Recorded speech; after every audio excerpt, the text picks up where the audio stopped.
ভুয়ো জন্ম সার্টিফিকেট তৈরি হচ্ছে। দেশের কীভাবে সর্বনাশ হচ্ছে জানেন?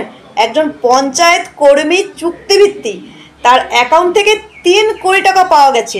কীভাবে পাওয়া গেছে জানেন?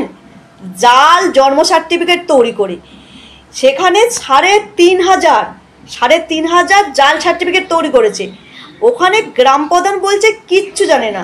ঘটনাটা ঘটেছে পাঠানখালী পঞ্চায়েত, 24 পরগনা, দক্ষিণ 24 পরগনা। ভাবুন, ভিডিওটা দেখুন।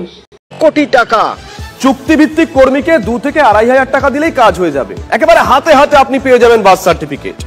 শুধুমাত্র তৃণমূল পরিচালিত গোসাবার পাঠানখালী পঞ্চায়েত থেকেই প্রায় 3,500 ভুয়ো বার্থ সার্টিফিকেট ইস্যু হয়েছে। দেখুন পাঠানখালী থেকে পাঠানো বিশেষ রিপোর্ট।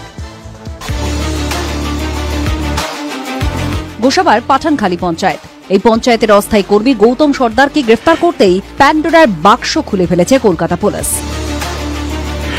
3,500 ভুয়ো বার্থ সার্টিফিকেট ইস্যু করার অভিযোগ গৌতমের বিরুদ্ধে।